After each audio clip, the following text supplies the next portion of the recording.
This book, which is called Unassisted Living, has given Wid Chapman and me an opportunity to think about, to write about boomers and the unique choices they're making as they create homes for themselves. That's right, and it really is a unique generation. We've never seen a group quite like this as they age. Bistro Living, Downsized for Vitality, discusses an option that boomers are really enjoying, which is moving to the city. Often it's from a nearby suburb where they can enjoy the culture of a city. It's downsizing. They're leaving their suburban homes. Boomers want to downsize, but they don't want to rough it in any way. They want the luxuries they've had before. They just don't want the upkeep. And Bistro Living is significant because it's reminding us that boomers are not heading down to the Sun Belt. Very often they're staying close to where they used to live, usually within 10 miles of where they used to live. It's just that they're now giving up those large multi-story suburban sprawling homes, moving into studios, townhouses, apartments. That's right, and it really gives them a wonderful opportunity for a change of lifestyle, but staying close to their family in the suburbs. Yeah. And we call it Bistro Living because it suggests that you take advantage of the culture and the charms of the city. Chapter 2 is called 3 Generations Together. You know, we never expected to discover a yearning for 3 generations, for the refilled nest. And sure enough, we're beginning to see that amongst boomers. And this isn't usually downsizing. It really requires a certain amount of space, and it requires flexible space. You never know when the frail, aging parent, the boomer might be 65, and their parent needs to move in with them.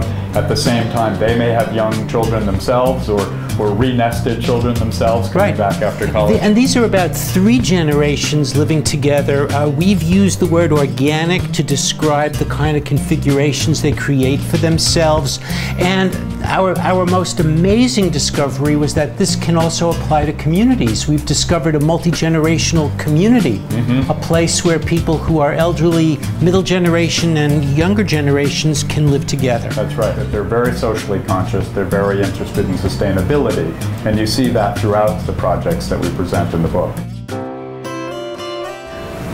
Wid and I have a chapter called Off the Grid, Later Life in the Wide Open Spaces. And the inspiration is the artist Georgia O'Keeffe, who in her later life as a solitary, aging woman moved out to Santa Fe, lived on her own. We've discovered that boomers are rediscovering the joys of living off the grid later in life. This is something new, and it's technology that makes it possible. That's right. What Georgia O'Keeffe didn't have was this amazing technology that can keep you connected, can keep them working in their home, but at a great distance, what we're calling off the grid. On their own, in the solitude of mountains, mountaintops, bayous, riverbanks, we've discovered that boomers, now that they have the technology, are fearless.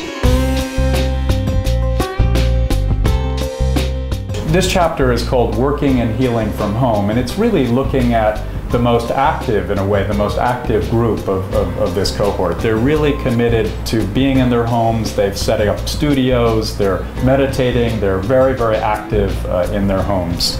Boomers are going to need a different kind of healing when they heal from home. It's going to be a lot of sports injuries. It's going to be a lot of the kinds of injuries that are new to the design field. And I think, you know, taken to its extreme in a way, we have a wonderful project that we highlight in the book called Bioscleave. And Bioscleave is a house that is meant to challenge you. It's meant to physically engage you. It's a conceptual house. It's a workout. Yeah, and floors are uneven, and they're deliberately meant to, in a sense, throw you off balance. And we love talking about that project because it's really sort of taking to the extreme this notion of staying fit in your homes. Keeps me fit. There's a home built by an architect for a mother with Parkinson's who's still very, very active. And he called that home Luminous Bodies. The reason is that he brought his mom to the space even before the house was built. He draped her in Christmas lights and asked her to walk in the direction of the house before it was built. He watched her body and the gait from Parkinson's, and he designed a house that would work with that unsteady gait. And so he called the house Luminous Bodies.